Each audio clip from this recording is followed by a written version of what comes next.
ಬಂಡೀಪುರ ರಸ್ತೆಯಲ್ಲಿ ಕಾಡಾನೆ ಜೊತೆ ಸೆಲ್ಫಿ ತೆಗೆಯಲು ಹೋಗಿ ದಾಳಿಗೆ ಒಳಗಾಗಿದ್ದ ವ್ಯಕ್ತಿ ಯಾರೆಂಬುದು ಪತ್ತೆಯಾಗಿದೆ. ಆರಂಭದಲ್ಲಿ ಆತ ಕೇರಳ ಮೂಲದವರು ಎಂದು ಭಾವಿಸಲಾಗಿತ್ತು. ಆದರೆ ಆ ವ್ಯಕ್ತಿ ನಂಜನಗೂಡು ಮೂಲದ ಬಸವರಾಜು ಎಂಬುದು ಗೊತ್ತಾಗಿದೆ. ಘಟನೆ ಬಳಿಕ ಅರಣ್ಯ ಇಲಾಖೆ ಕಣ್ತಪ್ಪಿಸಿ ಮೊಬೈಲ್ ಸ್ವಿಚ್ ಆಫ್ ಮಾಡಿ ಕೇರಳ ಕಡೆಗೆ ಓಡಿ ಬಂದಿದ್ರು. ಆದರೆ ನಂತರ ಅವರನ್ನ ಪತ್ತೆ ಮಾಡಿದ ಅರಣ್ಯ ಇಲಾಖೆ 25,000 ರೂಪಾಯಿ ದಂಡ ವಿಧಿಸಿದೆ. ಅಲ್ಲದೆ ಅವರಿಂದಲೇ ಸಾರ್ವಜನಿಕರಿಗೆ ಎಚ್ಚರಿಕೆ ಸಂದೇಶ ಸಾರುವ ವಿಡಿಯೋ ಮಾಡಿಸಿ ಬಿಡುಗಡೆಯನ್ನ ಮಾಡಿದೆ.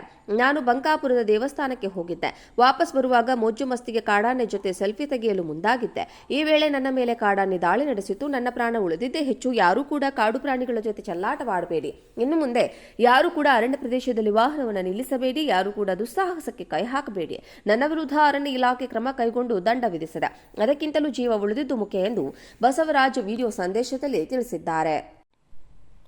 ಬಂಡೀಪುರ ರಸ್ತೆಯಲ್ಲಿ ಕಾಡಾನೆ ಜೊತೆ ಸೆಲ್ಫಿ ತೆಗೆಯಲು ಹೋಗಿ ದಾಳಿಗೆ ಒಳಗಾಗಿದ್ದ ವ್ಯಕ್ತಿ ಯಾರೆಂಬುದು ಪತ್ತೆಯಾಗಿದೆ. ಆರಂಭದಲ್ಲಿ ಆತ ಕೇರಳ ಮೂಲದವರು ಎಂದು ಭಾವಿಸಲಾಗಿತ್ತು. ಆದರೆ ಆ ವ್ಯಕ್ತಿ ನಂಜನಗೂಡು ಮೂಲದ ಬಸವರಾಜು ಎಂಬುದು ಗೊತ್ತಾಗಿದೆ. ಘಟನೆ ಬಳಿಕ ಅರಣ್ಯ ಇಲಾಖೆ ಕಣ್ತಪ್ಪಿಸಿ ಮೊಬೈಲ್ ಸ್ವಿಚ್ ಆಫ್ ಮಾಡಿ ಕೇರಳ ಕಡೆಗೆ ಓಡಿ ಬಂದಿದ್ರು. ಆದರೆ ನಂತರ ಅವರನ್ನ ಪತ್ತೆ ಮಾಡಿದ ಅರಣ್ಯ ಇಲಾಖೆ 25,000 ರೂಪಾಯಿ ದಂಡ ವಿಧಿಸಿದೆ. ಅಲ್ಲದೆ ಅವರಿಂದಲೇ ಸಾರ್ವಜನಿಕರಿಗೆ ಎಚ್ಚರಿಕೆ ಸಂದೇಶ ಸಾರುವ ವಿಡಿಯೋ ಮಾಡಿಸಿ ಬಿಡುಗಡೆಯನ್ನ ಮಾಡಿದೆ. ನಾನು ಬಂಕಾಪುರದ ದೇವಸ್ಥಾನಕ್ಕೆ ಹೋಗಿದ್ದೆ.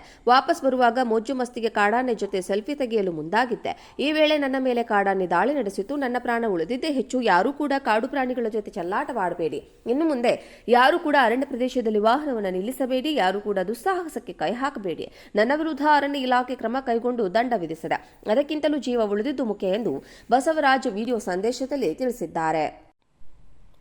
ಬಂಡೀಪುರ ರಸ್ತೆಯಲ್ಲಿ ಕಾಡಾನೆ ಜೊತೆ ಸೆಲ್ಫಿ ತೆಗೆಯಲು ಹೋಗಿ ದಾಳಿಗೆ ಒಳಗಾಗಿದ್ದ ವ್ಯಕ್ತಿ ಯಾರೆಂಬುದು ಪತ್ತೆಯಾಗಿದೆ. ಆರಂಭದಲ್ಲಿ ಆತ ಕೇರಳ ಮೂಲದವರು ಎಂದು ಭಾವಿಸಲಾಗಿತ್ತು. ಆದರೆ ಆ ವ್ಯಕ್ತಿ ನಂಜನಗೂಡು ಮೂಲದ ಬಸವರಾಜು ಎಂಬುದು ಗೊತ್ತಾಗಿದೆ. ಘಟನೆ ಬಳಿಕ ಅರಣ್ಯ ಇಲಾಖೆ ಕಣ್ತಪ್ಪಿಸಿ ಮೊಬೈಲ್ ಸ್ವಿಚ್ ಆಫ್ ಮಾಡಿ ಕೇರಳ ಕಡೆಗೆ ಓಡಿ ಬಂದಿದ್ರು. ಆದರೆ ನಂತರ ಅವರನ್ನ ಪತ್ತೆ ಮಾಡಿದ ಅರಣ್ಯ ಇಲಾಖೆ 25,000 ರೂಪಾಯಿ ದಂಡ ವಿಧಿಸಿದೆ. ಅಲ್ಲದೆ ಅವರಿಂದಲೇ ಸಾರ್ವಜನಿಕರಿಗೆ ಎಚ್ಚರಿಕೆ ಸಂದೇಶ ಸಾರುವ ವಿಡಿಯೋ ಮಾಡಿಸಿ ಬಿಡುಗಡೆಯನ್ನ ಮಾಡಿದೆ. ನಾನು ಬಂಕಾಪುರದ ದೇವಸ್ಥಾನಕ್ಕೆ ಹೋಗಿದ್ದೆ.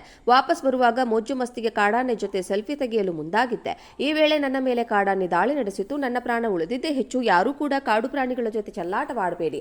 ಇನ್ನು ಮುಂದೆ ಯಾರೂ ಕೂಡ ಅರಣ್ಯ ಪ್ರದೇಶದಲ್ಲಿ ವಾಹನವನ್ನು ನಿಲ್ಲಿಸಬೇಡಿ. ಯಾರೂ ಕೂಡ ದುಸ್ಸಾಹಸಕ್ಕೆ ಕೈ ಹಾಕಬೇಡಿ. ನನ್ನ ವಿರುದ್ಧ ಅರಣ್ಯ ಇಲಾಖೆ ಕ್ರಮ ಕೈಗೊಂಡು ದಂಡ ವಿಧಿಸಿದೆ. ಅದಕ್ಕಿಂತಲೂ ಜೀವ ಉಳಿದಿದ್ದು ಮುಖ್ಯ ಎಂದು ಬಸವರಾಜ್ ವಿಡಿಯೋ ಸಂದೇಶದಲ್ಲಿ ತಿಳಿಸಿದ್ದಾರೆ. ಬಂಡೀಪುರ ರಸ್ತೆಯಲ್ಲಿ ಕಾಡಾನೆ ಜೊತೆ ಸೆಲ್ಫಿ ತೆಗೆಯಲು ಹೋಗಿ ದಾಳಿಗೆ ಒಳಗಾಗಿದ್ದ ವ್ಯಕ್ತಿ ಯಾರೆಂಬುದು ಪತ್ತೆಯಾಗಿದೆ. ಆರಂಭದಲ್ಲಿ ಆತ ಕೇರಳ ಮೂಲದವರು ಎಂದು ಭಾವಿಸಲಾಗಿತ್ತು. ಆದರೆ ಆ ವ್ಯಕ್ತಿ ನಂಜನಗೂಡು ಮೂಲದ ಬಸವರಾಜು ಎಂಬುದು ಗೊತ್ತಾಗಿದೆ. ಘಟನೆ ಬಳಿಕ ಅರಣ್ಯ ಇಲಾಖೆ ಕಣ್ತಪ್ಪಿಸಿ ಮೊಬೈಲ್ ಸ್ವಿಚ್ ಆಫ್ ಮಾಡಿ ಕೇರಳ ಕಡೆಗೆ ಓಡಿ ಬಂದಿದ್ರು. ಆದರೆ ನಂತರ ಅವರನ್ನ ಪತ್ತೆ ಮಾಡಿದ ಅರಣ್ಯ ಇಲಾಖೆ 25,000 ರೂಪಾಯಿ ದಂಡ ವಿಧಿಸಿದೆ. ಅಲ್ಲದೆ ಅವರಿಂದಲೇ ಸಾರ್ವಜನಿಕರಿಗೆ ಎಚ್ಚರಿಕೆ ಸಂದೇಶ ಸಾರುವ ವಿಡಿಯೋ ಮಾಡಿಸಿ ಬಿಡುಗಡೆಯನ್ನ ಮಾಡಿದೆ. ನಾನು ಬಂಕಾಪುರದ ದೇವಸ್ಥಾನಕ್ಕೆ ಹೋಗಿದ್ದೆ. ವಾಪಸ್ ಬರುವಾಗ ಮೋಜು ಮಸ್ತಿಗೆ ಕಾಡಾನೆ ಜೊತೆ ಸೆಲ್ಫಿ ತೆಗೆಯಲು ಮುಂದಾಗಿದ್ದೆ. ಈ ವೇಳೆ ನನ್ನ ಮೇಲೆ ಕಾಡಾನೆ ದಾಳಿ ನಡೆಸಿತು. ನನ್ನ ಪ್ರಾಣ ಉಳಿದಿದ್ದೇ ಹೆಚ್ಚು. ಯಾರೂ ಕೂಡ ಕಾಡು ಪ್ರಾಣಿಗಳ ಜೊತೆ ಚೆಲ್ಲಾಟವಾಡಬೇಡಿ.